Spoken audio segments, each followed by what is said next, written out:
RTC ಸಮಸ್ಯೆ ಹಾಗೂ survey number ಸಮಸ್ಯೆ ಇರುವ ಎಲ್ಲ ರೈತರು ಈ ವಿಡಿಯೋ ನೋಡಲೇಬೇಕು. ನಿಮ್ಮ ಪಹಣಿ ಜಮೀನು ವರ್ಗಾವಣೆ ಎಲ್ಲದಕ್ಕೂ ಕೂಡ ಹೊಸ ರೂಲ್ಸ್ಗಳು ಜಾರಿಯಾಗಿದೆ. ಹಾಗಾದ್ರೆ ಏನಿದು ಮಾಹಿತಿ ಎಲ್ಲ ಸಂಪೂರ್ಣವಾಗಿ ನೋಡೋಣ. ಅದಕ್ಕೂ ಮುನ್ನ ನೀವು ಕೂಡ ನಮ್ಮ ರೈತ ಮಿತ್ರರಿಗೆ ಸಪೋರ್ಟ್ ಮಾಡೋದಾಗಿದ್ರೆ ತಪ್ಪದೆ ಈ ವಿಡಿಯೋವನ್ನು ಲೈಕ್ ಮಾಡಿ. ಹಾಗೆ ನೀವು ಯಾವ ಊರಿನಿಂದ ಈ ವಿಡಿಯೋ ನೋಡ್ತಿದ್ದೀರಾ ಅಂತ ನಮಗೆ ಕಮೆಂಟ್ ಮೂಲಕ ತಿಳಿಸಿ. ಇಡೀ ಕರ್ನಾಟಕದ ಎಲ್ಲ ರೈತರಿಗೆ ರಾಜ್ಯದ ಕಂದಾಯ ಸಚಿವ ಕೃಷ್ಣ ಬೈರೇಗೌಡ ಭರ್ಜರಿ ಗುಡ್ ನ್ಯೂಸ್. ಯಾವೆಲ್ಲ ರೈತರ ಜಮೀನುಗಳ ಸರ್ವೆ ಹಾಗೂ ಆರ್ಟಿಸಿಯಲ್ಲಿ ಇರುವ ಸಮಸ್ಯೆಗಳ ನಿವಾರಣೆಗಾಗಿ ಹೊಸ ಯೋಜನೆ ಜಾರಿ. ಯಾವೆಲ್ಲ ರೈತರ ಸರ್ವೆ ನಂಬರ್ಗಳಲ್ಲಿ ಜಮೀನು ಸರ್ವೆ ಸಮಸ್ಯೆ ಹಾಗೂ ಪಹಣಿಯಲ್ಲಿರುವ ಸಮಸ್ಯೆಗಳನ್ನು ಪರಿಹರಿಸಲು ಕರ್ನಾಟಕ ರಾಜ್ಯ ಸರ್ಕಾರವು ಹೊಸ ಯೋಜನೆ ಜಾರಿಗೊಳಿಸಲಾಗಿತ್ತು. ಈ ಯೋಜನೆಯ ಅಡಿಯಲ್ಲಿ ಎಲ್ಲ ರೈತರ ಜಮೀನುಗಳ ಸರ್ವೆ ಸಮಸ್ಯೆ ಹಾಗೂ ಆರ್ಟಿಸಿ ಸಮಸ್ಯೆ ನಿವಾರಣೆಗೆ ಹೊಸ ಯೋಜನೆ ಘೋಷಿಸಲಾಗಿದೆ. ರೈತರು ತಮ್ಮ ಜಮೀನುಗಳನ್ನು ಅಳತೆ ಮಾಡಿಕೊಳ್ಳಲು ಜಮೀನು ಸರ್ವೆಗೆ ಹಾಕಿರುತ್ತಾರೆ. ಆದರೆ ಅಕ್ಕಪಕ್ಕದವರ ಜಮೀನಿನವರು ಅದನ್ನು ತಡೆಯುತ್ತಾರೆ ಅಥವಾ ಅಳತೆ ಮಾಡಲು ಅಥವಾ ಸರ್ವೆ ಮಾಡಲು ಬಿಟ್ಟುಕೊಡುವುದಿಲ್ಲ. ಹಾಗೂ ತಮ್ಮ ಜಮೀನಿನ ಪಹಣಿಯಲ್ಲಿ ತಂದೆ ಅಥವಾ ತಾತ ಅಥವಾ ಮುತ್ತಾತ ಹೀಗೆ ಪೂರ್ವಜರ ಹೆಸರು ಇರುವುದರಿಂದ ರೈತರ ಜಮೀನಿನ ಪಹಣಿಯಲ್ಲಿ ಪ್ರಸ್ತುತ ಉಳುಮೆ ಮಾಡುತ್ತಿರುವ ರೈತರ ಹೆಸರು ಇರಲ್ಲ. ಹಾಗೂ ಇನ್ನು ಕೆಲವೊಂದಿಷ್ಟು ರೈತರು ತಮ್ಮ ಜಮೀನು ಕೇವಲ ಬಿತ್ತನೆ ಮಾಡಿ ಉಳುಮೆ ಮಾಡಿ ಕೃಷಿ ಚಟುವಟಿಕೆಗಳನ್ನು ಮಾತ್ರ ಮಾಡಿರುತ್ತಾರೆ. ಆದರೆ ತಮ್ಮ ಜಮೀನಿನ ಪಹಣಿಯು ದೊಡ್ಡಪ್ಪ ಅಥವಾ ಮಾವ ಅಥವಾ ಅತ್ತಿಗೆ ಹೀಗೆ ಬೇರೆಯವರ ಹೆಸರಿನಲ್ಲಿಯೇ ಉಳಿದುಕೊಂಡಿರುತ್ತದೆ. ಇದು ಸಂಬಂಧಗಳಲ್ಲಿ ಇರುವ ವಂಶಸ್ಥರಲ್ಲಿ ಹೆಸರು ಉಳಿದುಕೊಂಡಿರುತ್ತದೆ. ಆದರೆ ಕೆಲವೊಂದು ಕಡೆ ತಾತ ಅಥವಾ ಮುತ್ತಾತ ಹಣ ಕೊಟ್ಟು ಖರೀದಿ ಮಾಡಿದ್ದು ಆ ಜಮೀನಿನ ಪಹಣಿಯು ತಮ್ಮ ತಾತ ಅಥವಾ ಮುತ್ತಾತ ತನ್ನ ಹೆಸರಿಗೆ ಮಾಡಿಕೊಳ್ಳದೆ ಹಾಗೆ ಬಿಟ್ಟಿದ್ದು ಕೇವಲ ಅಂದಿನಿಂದ ಇವತ್ತಿನವರೆಗೂ ಜಮೀನು ಉಳುಮೆ ಮಾಡುತ್ತಾ ಕೃಷಿ ಚಟುವಟಿಕೆಗಳನ್ನು ಮಾಡುತ್ತಾ ಬರುತ್ತಿದ್ದು ನಮ್ಮ ಹೆಸರಿಗೆ ನಾವು ಜಮೀನು ಮಾಡಿಕೊಳ್ಳಲು ಬಯಸುತ್ತಿದ್ದರೆ ಈಗಿರುವ ಅವರ ವಂಶಸ್ಥರು ಅಂದರೆ ಮಕ್ಕಳು ಅಥವಾ ಮೊಮ್ಮಕ್ಕಳು ಸಹಿ ಮಾಡಲು ಒಪ್ಪುತ್ತಿರಲಿಲ್ಲ. ಅದರಲ್ಲೂ ಈಗ ಪ್ರಸ್ತುತ ಕೃಷಿ ಚಟುವಟಿಕೆಗಳನ್ನು ಮಾಡುತ್ತಿರುವ ರೈತರ ಪೂರ್ವಜರು ಹಣ ಕೊಟ್ಟು ಜಮೀನು ಖರೀದಿ ಮಾಡಿರುತ್ತಾರೆ.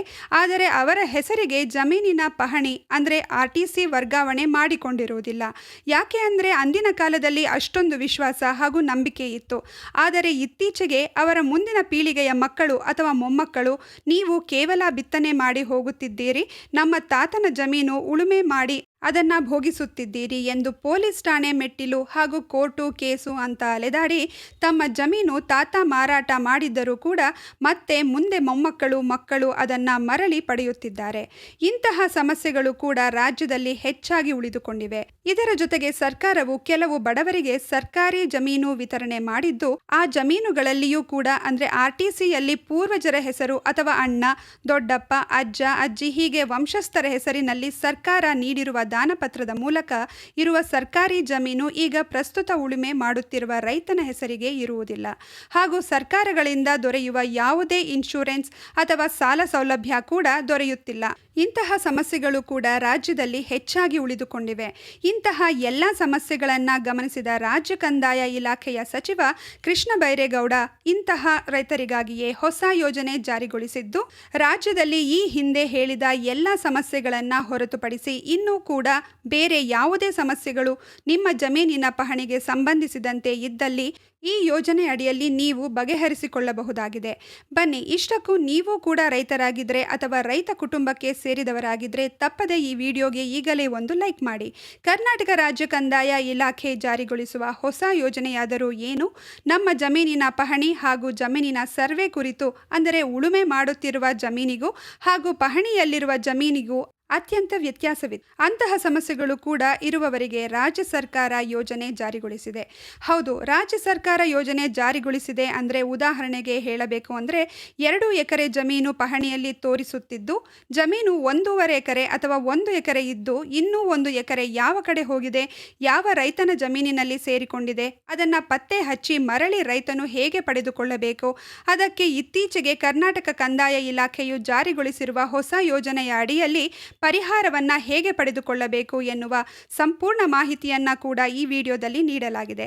ರೈತರಲ್ಲಿ ಹಾಗೂ ಕೆಲವೊಂದು ಜಮೀನುಗಳಲ್ಲಿ ತಾವು ಉಳುಮೆ ಮಾಡುತ್ತಿರುವ ಜಮೀನಿಗೂ ಹಾಗೂ ಪಹಣಿಯಲ್ಲಿರುವ ಜಮೀನಿನ ವಿಸ್ತೀರ್ಣಕ್ಕೂ ಒಂದಕ್ಕೊಂದು ಸಂಬಂಧವಿಲ್ಲದೆ ತಾಳೆ ಇಲ್ಲದೆ ಇರುವುದರಿಂದ ತಮ್ಮ ಜಮೀನು ಹದ್ದುಬಸ್ತು ಅಥವಾ ಸರ್ವೆಗಾಗಿ ಅರ್ಜಿಯನ್ನು ಸಲ್ಲಿಸಿದಾಗ ಅಕ್ಕಪಕ್ಕದವರಿಂದ ವಿರೋಧಗಳು ಕೂಡ ವ್ಯಕ್ತವಾಗಿ ತಮ್ಮ ಜಮೀನು ಅಳತೆ ಮಾಡಿಕೊಳ್ಳಲು ಕೂಡ ರೈತರಿಂದ ಆಗುತ್ತಿಲ್ಲ.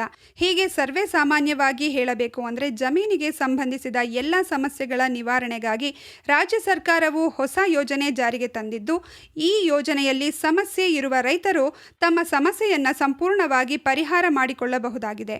ಬನ್ನಿ ಕಂಪ್ಲೀಟ್ ಆಗಿ ನೋಡೋಣ.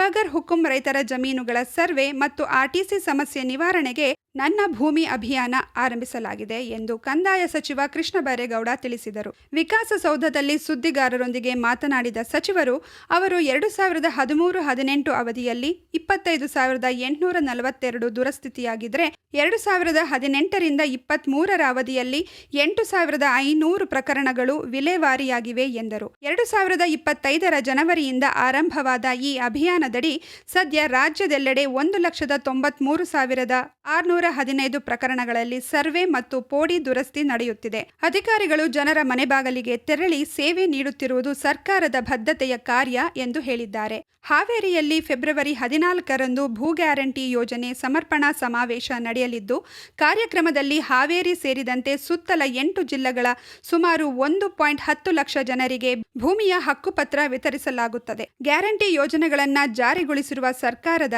6ನೇ ಗ್ಯಾರಂಟಿಯಾಗಿ ಭೂ ಗ್ಯಾರಂಟಿ ಯೋಜನೆಯನ್ನ ಜಾರಿ ಮಾಡಿದೆ. ಈ ಯೋಜನೆಯಡಿ ಮೊದಲ ಹಂತದಲ್ಲಿ 2025ರ ಮೇ ತಿಂಗಳಲ್ಲಿ ಹೊಸಪೇಟೆಯಲ್ಲಿ ಕಾರ್ಯಕ್ರಮ ಮಾಡಿ 1.11 ಲಕ್ಷ ಮಂದಿಗೆ ಹಕ್ಕುಪತ್ರ ವಿತರಿಸಲಾಗಿತ್ತು ಎಂದರು. ದಾಖಲೆ ರಹಿತ ವಸತಿ ಪ್ರದೇಶಗಳಲ್ಲಿ ಬಡಜನರಿಗೆ ಭೂ ಮಾಲೀಕತ್ವ ಖಚಿತಪಡಿಸುವ ಉದ್ದೇಶಕ್ಕಾಗಿ ಭೂ ಗ್ಯಾರಂಟಿ ಯೋಜನೆ ಜಾರಿ ಮಾಡಿದ್ದೇವೆ. ತಾಂಡ ಹಾಗೂ ಹಟ್ಟಿಗಳ ದಾಖಲೆ ರಹಿತ ವಸತಿ ಪ್ರದೇಶಗಳನ್ನು ಕಂದಾಯ ಗ್ರಾಮಗಳಾಗಿ ಪರಿವರ್ತಿಸುವ ಕ್ರಮದಡಿ ಹಿಂದಿನ ಸರ್ಕಾರ 6 ವರ್ಷಗಳಲ್ಲಿ 1 ಲಕ್ಷ ಹಕ್ಕುಪತ್ರ ವಿತರಿಸಿದೆ. ನಮ್ಮ ಸರ್ಕಾರ 2.5 ವರ್ಷದಲ್ಲಿ 1.10 ಲಕ್ಷ ಜನರಿಗೆ ಹಕ್ಕುಪತ್ರ ನೀಡಿದೆ ಎಂದು ತಿಳಿಸಿದ್ದಾರೆ.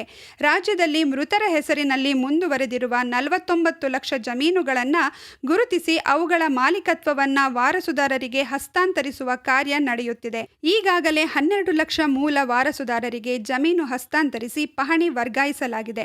ಹಳೆ ಭೂದಾಖಲೆಗಳ ನಕಲಿ ತಡೆಗಟ್ಟಲು ಭೂ ಸುರಕ್ಷಾ ಯೋಜನೆಯಡಿ 64 ಲಕ್ಷಕ್ಕೂ ಹೆಚ್ಚು ಪುಟಗಳನ್ನು ಸ್ಕ್ಯಾನ್ ಮಾಡಲಾಗಿದೆ. ಸಾರ್ವಜನಿಕರು ಆನ್ಲೈನ್ನಲ್ಲಿ ಕಂದಾಯ ದಾಖಲೆಗಳನ್ನು ಪಡೆಯುವ ವ್ಯವಸ್ಥೆ ಮಾಡಲಾಗಿದ್ದು, ಇದರಿಂದ ಮಧ್ಯವರ್ತಿಗಳ ಹಾವಳಿ ತಪ್ಪಲಿದೆ ಎಂದು ಹೇಳಿದ್ದಾರೆ. ನೋಡಿದ್ರಲ್ಲ ಸ್ನೇಹಿತರೆ, ಯಾವೆಲ್ಲ ಹೊಸ ರೂಲ್ಸ್ಗಳು ಜಾರಿಯಾಗಿದೆ ಅಂತ. ಈ ಬಗ್ಗೆ ನೀವೇನು ಹೇಳ್ತೀರಾ? ನಿಮ್ಮ ಅನಿಸಿಕೆ ಅಭಿಪ್ರಾಯಗಳನ್ನು ನಮಗೆ ಕಮೆಂಟ್ ಮೂಲಕ ತಿಳಿಸಿ. ಹಾಗೆ ಈ ವಿಡಿಯೋವನ್ನು ಯಾರೆಲ್ಲ ನಮ್ಮ ರೈತ ಮಿತ್ರರಿದ್ದಾರೆ ಅಂಥವ್ರಿಗೆ ಈ ವಿಡಿಯೋವನ್ನು ಶೇರ್ ಮಾಡಿ. ಅವ್ರಿಗೆ ಈ ವಿಡಿಯೋ ತುಂಬಾ ಹೆಲ್ಪ್ ಆಗುತ್ತೆ. ಇಲ್ಲಿವರೆಗೂ ವಿಡಿಯೋ ನೋಡಿದ್ದಕ್ಕೆ ಧನ್ಯವಾದಗಳು. ಶುಭ ದಿನ.